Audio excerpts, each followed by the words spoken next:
guys, welcome back. Today is day 21 in the book What If God Wrote Your Bucket List by Jay Payleitner. Today's title is Live Grudge Free. Yep, so if you guys haven't been with us through the series, we do one chapter, which is usually just a couple pages, out of this book each week. And the point of this is like, what would God put on your bucket list if he could choose for you?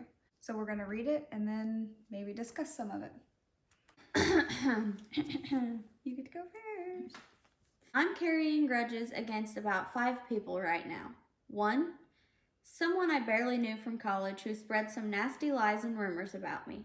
2, a former coach of one of my kids' teams who made some really poor choices.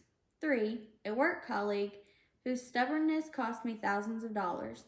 4 and 5, 2 other people I can't talk about. To be clear, I don't wish these 5 guys any real harm. Let's just say I wouldn't mind if they developed some kind of reoccurring discomfort. Maybe a hangnail that comes back every couple weeks, or a check engine light that flashes once in a while for no reason at all. If they suffered an annual bout with jock itch, pink eye, or head lice, part of me thinks that would make me very happy. But you and I both know it doesn't work that way. Actually, I'm embarrassed and dismayed that such thoughts would enter my head. Really, I'm a nice guy, just like you, and I would not receive any real joy from this discomfort of others. Interesting thing about grudges, they have a greater negative impact on the grudge holder than the grudge target.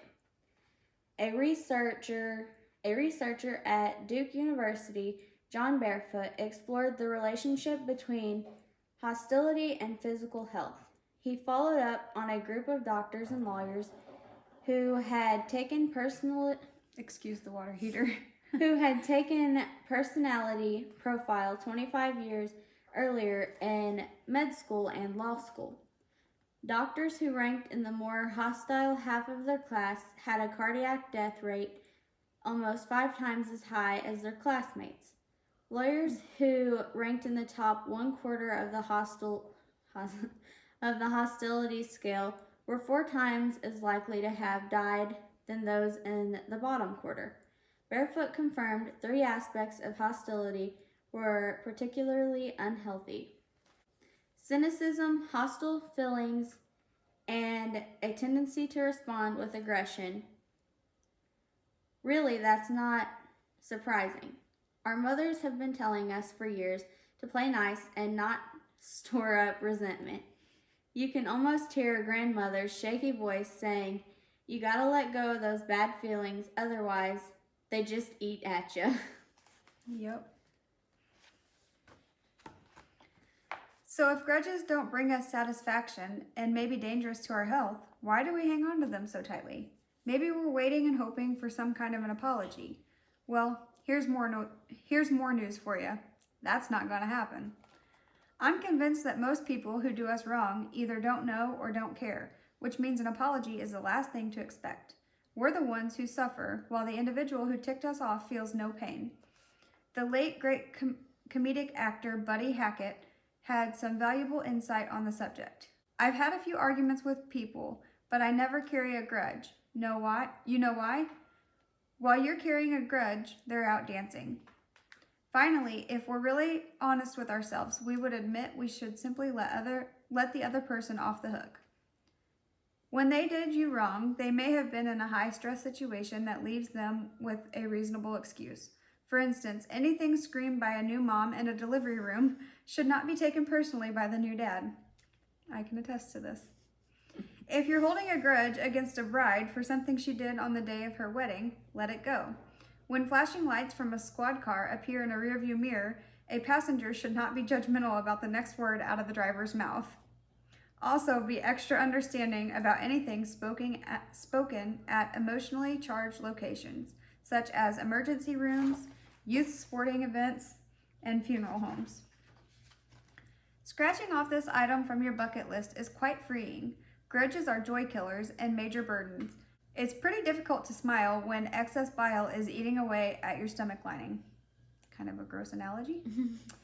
And even though there's no scientific proof, it probably takes a lot more energy to hold a grudge than it does to let it go. I must admit, just writing this chapter has been wonderfully cathartic and productive.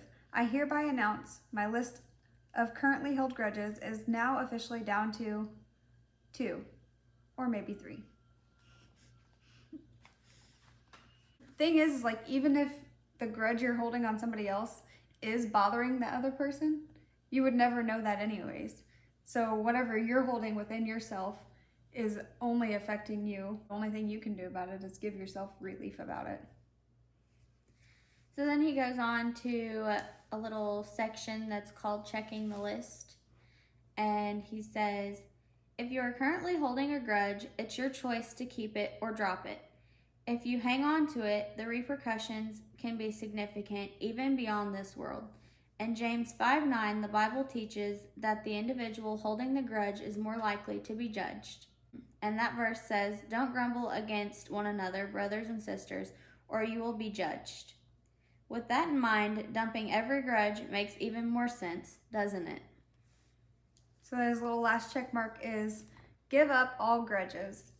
And I think it shows the character of our heart when we let things go like that.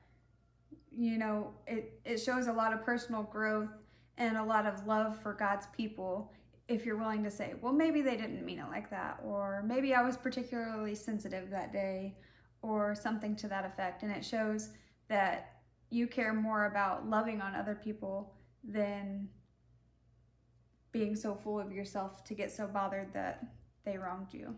So that's all for this study. We didn't really have much to add to what he said because he did a pretty good job at explaining what he was meaning.